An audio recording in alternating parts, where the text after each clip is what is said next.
Belarusian news, Cyprian tourism returns, and NHS Workers Pay.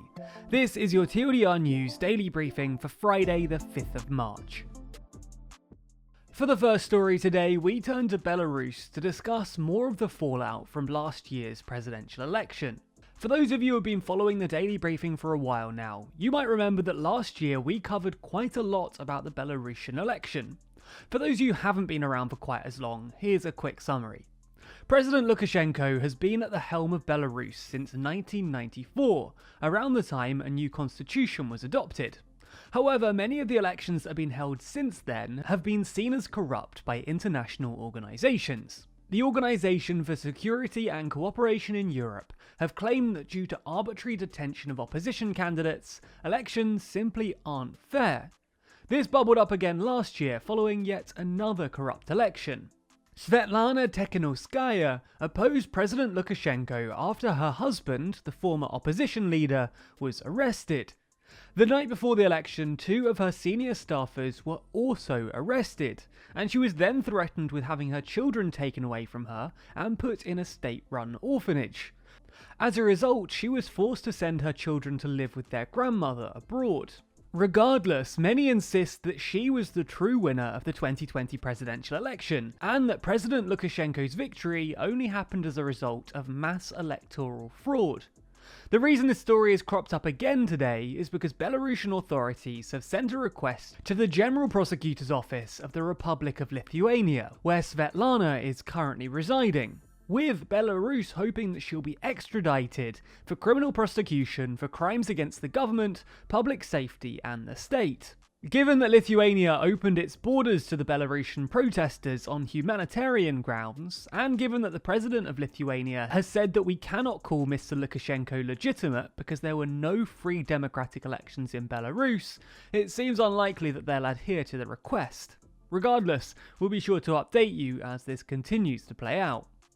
For the second story today, we move back to the UK, or potentially to Cyprus, depending on how you interpret the story.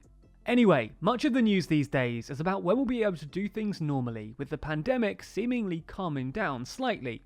This conversation really got going in the UK when Johnson announced his roadmap out of COVID a couple weeks back. That plan is reliant on the suppression of the virus and a successful vaccination drive. But people still seem excited about the prospect of returning to normal. The relaxation that the news appears to be focused on today, though, is that of foreign holidays. According to the Prime Minister's roadmap, Britons will be able to get a tan abroad from the middle of May. Cyprus, though, doesn't appear to have got this memo, with them announcing today that Britons who have received both doses of the vaccine will be allowed to visit the country from the 1st of May. The issue is that as it stands, UK law will not permit this for another 2 weeks, until the formal border relaxation. Additionally, the UK government hasn't decided how vaccination passports will work, or if they're even going to introduce them.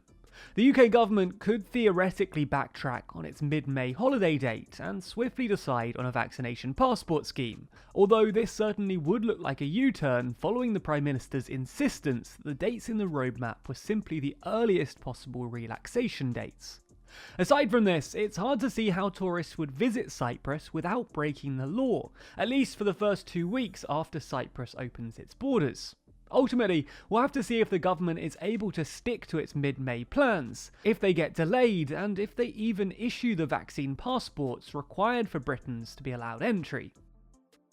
Next up, we'll discuss the controversy surrounding the increase in pay for NHS workers.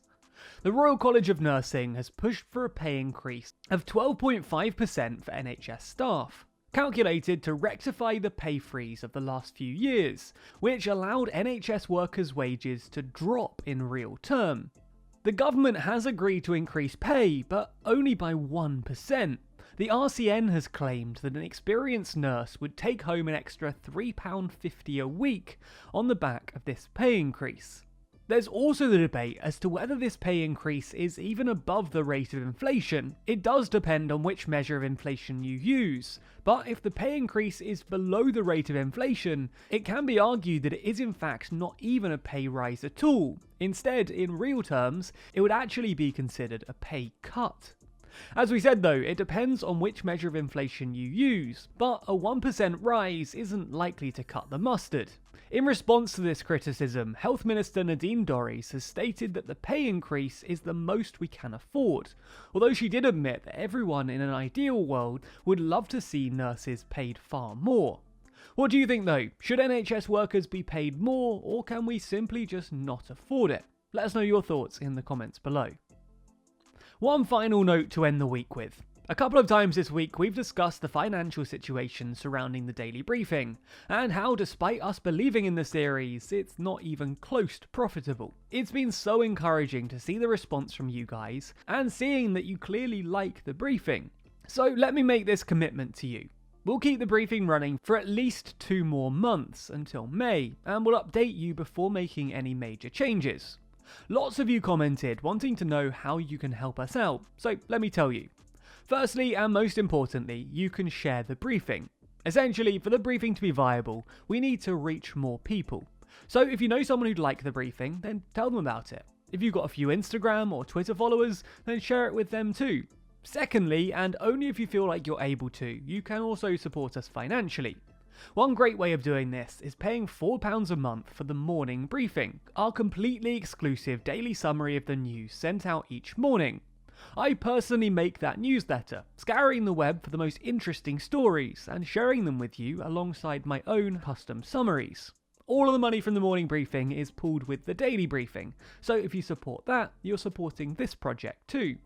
Alternatively, you can always sign up for the TLDR Patreon or donate through PayPal. If you don't want to do any of those things, then no worries. At the end of the day, this is capitalism, and if it's no longer viable, then we'll just have to move on from the daily briefing, but we're giving it at least 2 more months. Anyway, we'll be back on Monday, so be sure to check us out again then. You can read the newsletter by signing up at tldrnews.co.uk/daily. Listen to the briefing by searching for TLDR News in your podcast app, or watch the briefing over at youtube.com/TLDR Daily.